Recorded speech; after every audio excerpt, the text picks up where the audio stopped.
Bismillahirrahmanirrahim. Today our topic is about action or active membrane potential for class 2nd year biology. First we discuss about their learning objective. We want to understand the action membrane potential and also discuss about the phases of action membrane potential or active membrane potential. How we can define the action or active membrane potential?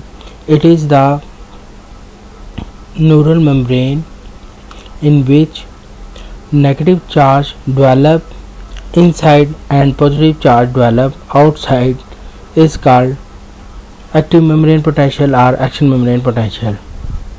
In our previous lecture, we have discussed that in resting membrane potential, the negative charges which is developed inside while the positive charges develop outside, and this membrane is called the resting membrane potential, and the reversal of charges are responsible for developing the action membrane potential.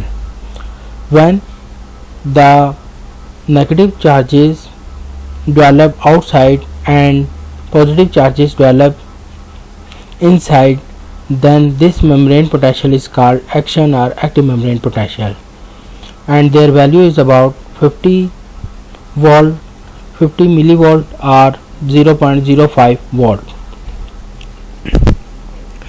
And in this case the action membrane potential is responsible for conducting nerve impulse through neuron.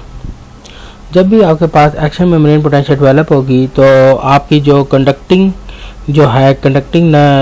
Neuron कहलाएगी। क्योंकि nerve impulse इसे travel करती है और electrical signals के through ये pass on होगी, जो इसके ज़रिए से मैसेज जो है न्यूरॉन्स में ट्रैवल करेगा, और उसके लिए जो रिस्पॉन्सिबल है हमारे पास मेम्ब्रेन पोटेंशियल, वो हमारे पास एक्टिव या एक्शन मेम्ब्रेन पोटेंशियल है।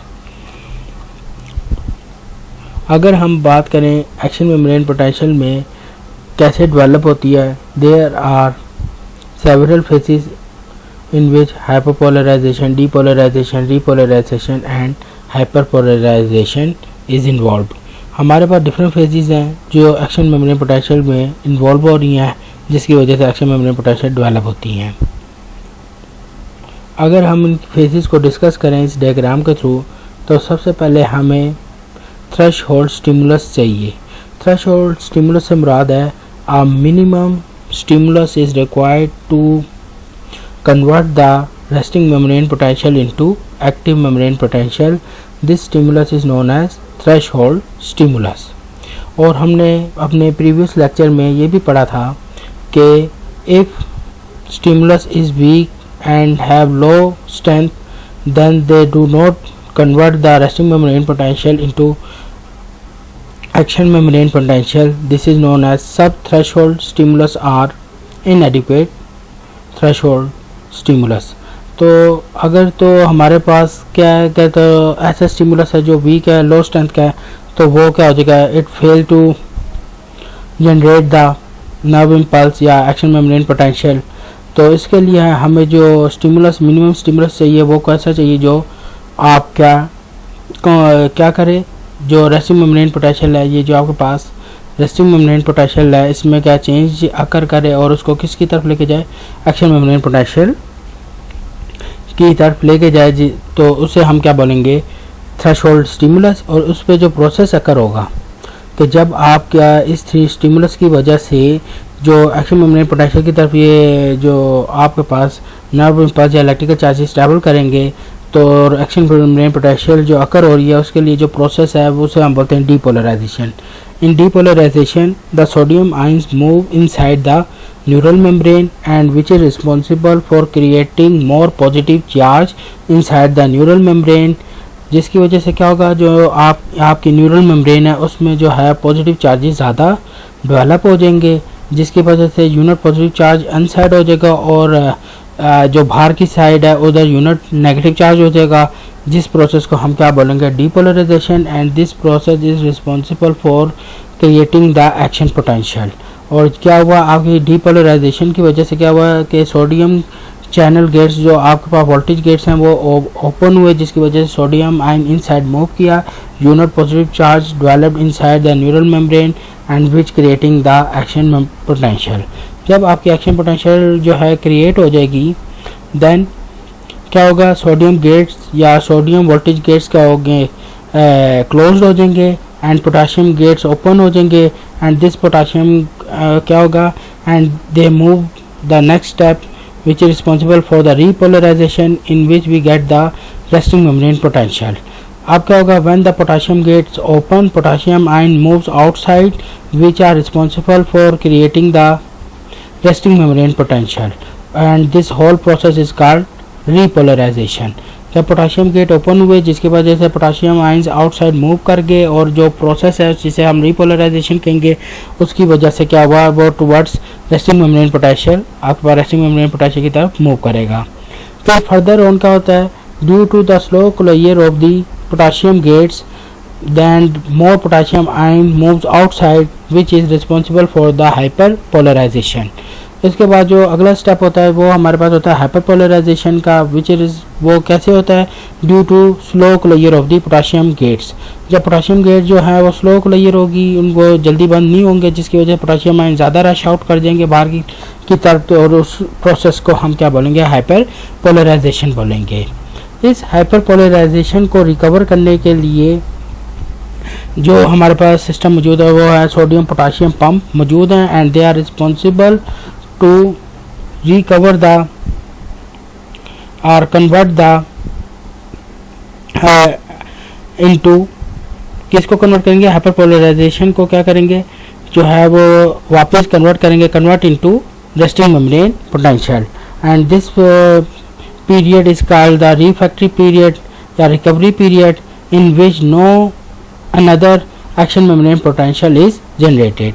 ये जो आपके पास सारा ये जो पीरियड है इसमें कोई और एक्शन मेम्ब्रेन पोटेंशियल जो है वो जनरेट नहीं होती, बल्कि क्या होता है हाइपरपोलराइजेशन में को दोबारा जो है वो कन्वर्ट किया जाता है रेस्टिंग मेम्ब्रेन पोटेंशियल की तरफ. This is done by the sodium potassium pump की मदद से किया जाएगा और उसकी वजह से रेस्टिंग मेम्ब्रेन पोटेंशियल को अचीव किया जाएगा. इसको हम क्या बोलेंगे, जो आपके पास ड्यू टू स्लो क्लोजर और पोटाशियम आयन की वजह से जो पीरियड है जिसे हम क्या बोले हाइपरपोलराइजेशन, और दोबारा ये रेस्टिंग स्टेट पे जा रहा है जो उसको हम क्या बोलेंगे रेस्टिंग मेम्ब्रेन पोटेंशियल. और उसमें क्या होता है कि आपके पास रिफ्रैक्टिव पीरियड है, रिफ्रैक्टिव पीरियड से मुराद ये कि कोई और एक्शन मेम्ब्रेन पोटेंशियल जनरेट नहीं होती. फर्दर हम इसको डिस्कस करते हैं कि जब हमारे पास जो है न्यूरल मेम्ब्रेन के अंदर वोल्टेज गेट्स मौजूद हैं, वोल्टेज चैनल्स मौजूद हैं which are responsible for changes या करती हैं न्यूरल मेम्ब्रेन के अंदर which is responsible for the action membrane potential in which sodium gate. जब रेस्टिंग मेम्ब्रेन पोटेंशियल है, सोडियम गेट क्या है, क्लोज्ड है. जब आपके पास ये कि स्टिमुलस थ्रेशोल्ड स्टिमुलस जनरेट होगा और जिसकी वजह से क्या होगा कि सोडियम आयंस आर रिस्पॉन्सिव, ये वाला जो आपके पास सोडियम आयन है this is responsible and moving inside the neural membrane. जब सोडियम गेट ओपन होंगे, देखिए -50 पे क्या हुआ कि -50 मिली वोल्ट पे ये ओपन हो गए और सोडियम गेट क्या है अंदर की तरफ मूव करेंगे. तो इस साइड पे आपके पास क्या होगा कि जो मोर पॉजिटिव चार्ज है वो इनसाइड डेवलप हो जाएगा और जो मोर नेगेटिव चार्ज है वो आउटसाइड डेवलप हो जाएगा. तो ये बात आपने याद रखें कि जब ये सोडियम आयन इनसाइड मूव करेंगे तो इसकी वजह से मोर पॉजिटिव चार्ज इनसाइड डेवलप हो जाता है और मोर नेगेटिव चार्ज आउटसाइड हो जाएगा और जिसकी वजह से आपके पास जो प्रोसेस हो रहा है उसे हम डीपोलराइजेशन कहेंगे और जिसकी वजह से जो डेवलप हो रही है, जो कंडीशन डेवलप हो रही है उसे हम एक्शन मेम्ब्रेन पोटेंशियल बोलते हैं या एक्शन पोटेंशियल कहेंगे. जैसे ही एक्शन पोटेंशियल डेवलप होगी और उसके जो मिली वोल्ट आपके पास आएगा वो +50 आएगा और वो जब +50 आपके पास जो मिली वोल्ट जब आ जाएगा तो आपके पास सोडियम गेट क्या होंगे, बंद हो जाएंगे और फर्दर जो है पोटाशियम गेट ओपन हो जाएंगे ताकि रीपोलराइजेशन हो सके.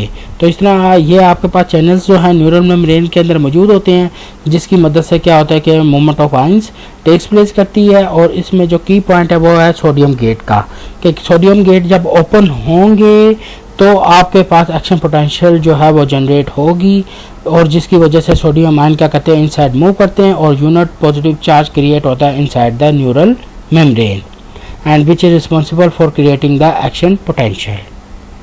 फर्दर हम इस डायग्राम से डिस्कस करते हैं। ये डायग्राम मैंने बनाई है ताकि आपको जो है और ज़्यादा आसानी हो सके इसको याद करने में, कि हमारे पास जो न्यूरल मेम्ब्रेन में उसमें एक्शन पोटेंशियल कैसे जनरेट हो रही है। फिर सबसे पहले हमें वही बात है कि सबसे पहले हमें थ्रेशोल्ड स्टिमुलस चाहिए which is responsible for causing the depolarization. Depolarization से मुराद क्या है कि sodium gates are open in which sodium ion move inside the neural membrane and which is responsible for creating the unit positive charge inside and unit negative charge outside, and when they achieve the action potential then sodium gates are closed and potassium gates are open, and then they causes the repolarization of the membrane. In this process, in repolarization में क्या होता है कि it achieve the resting membrane potential। वो दोबारा कौन सी state को achieve करना चाह रहे हैं? रेस्टिंग मेम्ब्रेन पोटेंशियल को। जब रिपोलराइजेशन आपकी हो रही है, जब इसको अचीव कर रहे हैं तो वो क्या इस स्टेट पे चले जाते हैं? हाइपरपोलराइजेशन पे। हाइपरपोलराइजेशन का क्या मतलब है कि पोटेशियम आयन जो है वो ज़्यादा रश आउट हो गए outside the neural membrane. That's why क्या हुआ, ये किस स्टेट में चले गए? हाइपरपोलराइजेशन की स्टेट में चले गए हैं। मतलब माइनस, आप यहाँ पे -70 तो -70 से भी ज़्यादा नीचे चले गए हैं। तो अब उसे -70 को दोबारा अचीव करना है, तो उसके लिए हमारे पास जो sodium potassium pump neural membrane में मौजूद है, तो उसकी मदद से क्या होता है कि हम इसको दोबारा रेस्टिंग मेम्ब्रेन पोटेंशियल को क्या करेंगे? अचीव कर लेंगे। जो कि हमने पीछे भी अपने डिस्कस किया है कि सोडियम के आपके पास तीन जो हैं वो सोडियम आयन क्या करेंगे? वो इन साइड मूव कर देंगे और 2 सोडियम आयन बाहर की तरफ मूव करेंगे, जिसकी मदद से रेस्टिंग मेम्ब्रेन पोटेंशियल जो है वो आपके पास स्टेट अचीव हो जाएगी। जिसको हमने अपने प्रीवियस लेक्चर, जब हमने रेस्टिंग मेम्ब्रेन पोटेंशियल पढ़ा था, उसके में हमने movement of ion sodium potassium pump में इसको डिटेल में डिस्कस किया था। इस तरह क्या होता है कि वो रेस्टिंग मेम्ब्रेन पोटेंशियल को अचीव कर लेगी, जिसके में क्या होता है कि आपके पास 3 सोडियम आयंस इनसाइड मूव कर जाते हैं और 2 सोडियम आयन बाहर की तरफ मूव करते हैं, जिसकी वजह से क्या होता है कि रेस्टिंग मेम्ब्रेन पोटेंशियल जो है वो अचीव हो जाती है। कैसे कि फिर दोबारा जो है वो यूनिट जो नेगेटिव चार्ज है वो इनसाइड हो जाएंगे और यूनिट पॉजिटिव चार्ज जो है वो आउटसाइड हो जाएंगे और रेस्टिंग मेम्ब्रेन पोटेंशियल हमारे पास अचीव हो जाएगी। तो इस तरह हमारे पास पूरी ये एक साइकिल चलती है, जिसके अंदर हमारे पास एक्शन पोटेंशियल जो है वो क्रिएट होती है।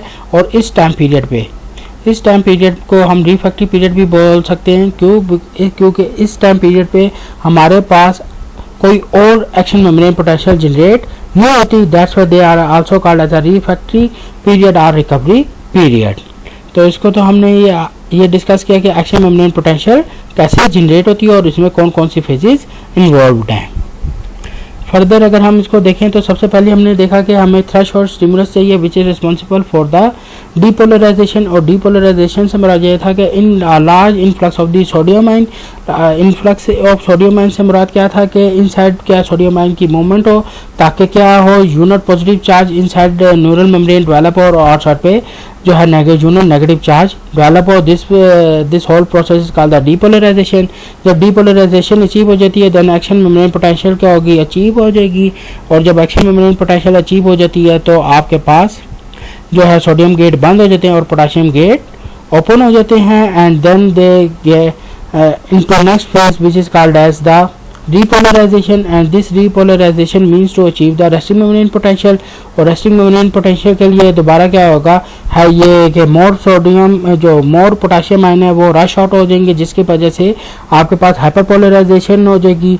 और इसकी रीज़न क्या है? Due to slow closure of the potassium ion. और जिसकी वजह से क्या कि पोटेशियम आयन के जो गेट्स है वो स्लो क्लोजर वो जो है वो जल्दी क्लोज नहीं होते, वो बल्कि ऐसे ऐसे क्लोज होते हैं, जिसकी वजह से ज़्यादा पोटेशियम आयन जब बाहर निकल आते हैं तो उसकी वजह से जो स्टेट बनती है वो हाइपरपोलराइजेशन है।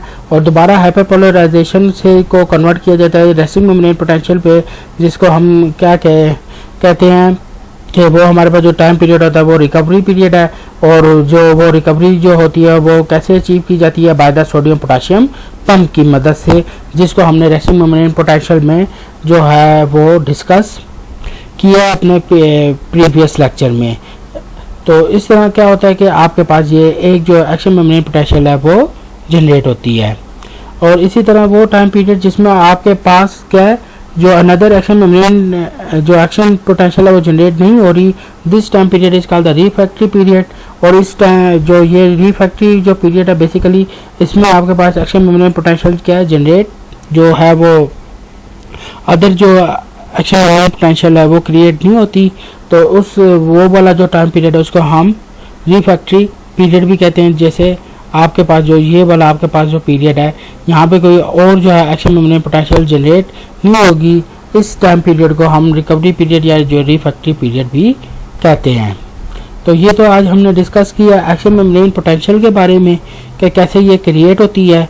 इसको फर्दर हम देखते हैं ये एनिमेटेड पिक्चर के थ्रू के ये कैसे जो है न्यूरॉन में एक्शन मेम्ब्रेन पोटेंशियल क्रिएट होती है।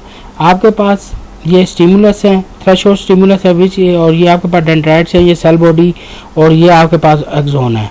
और आप ये देख रहे हैं कि जब भी आपका थ्रेशोल्ड स्टिमुलस आएगा जिसकी वजह से क्या होता है न्यूरल मेम्ब्रेन में चेंजेस आती हैं और उसमें क्या होता है रेस्टिंग मेम्ब्रेन पोटेंशियल जो है वो एक्शन मेम्ब्रेन पोटेंशियल में कन्वर्ट हो जाती है। और उसमें जो फेजेज इन्वॉल्व हैं, सबसे पहले आपको क्या चाहिए, थ्रेशोल्ड स्टिमुलस। जैसे थ्रेशोल्ड स्टिमुलस आएगा उसकी वजह से आपके पास क्या हो जाएगी,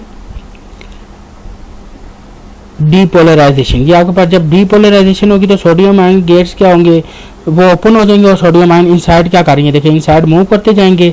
और जैसे एक्शन मेम्ब्रेन पोटेंशियल अचीव हो जाएगी तो ये किस स्टेट पे चला जाएगा, आपके पास रिपोलराइजेशन स्टेट पे। जैसे रिपोलराइजेशन होगी तो पोटेशियम आयन जो है वो क्या करेंगे, रशेस आउट हो जाएंगे, वो बाहर की तरफ मूव करेंगे और जिसकी वजह से क्या होगा वो हाइपरपोलराइजेशन स्टेट में चले जाएंगे। और फिर उसको अचीव किया जाएगा सोडियम पोटेशियम पंप की मदद से कि वो रेस्टिंग मेम्ब्रेन पोटेंशियल पे दोबारा जो है वो कन्वर्ट हो जाए और रेस्टिंग मेम्ब्रेन पोटेंशियल को अचीव किया जाए। तो ये आपके पास फेजेस है जिसकी मदद से जो है एक्शन मेम्ब्रेन पोटेंशियल अचीव की जाती है इन न्यूरॉन सेल्स के अंदर। तो आज हमने एक्शन मेम्ब्रेन पोटेंशियल और उसकी फेजेस के बारे में पढ़ा है।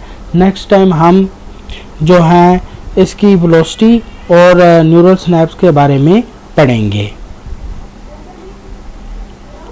Thank you.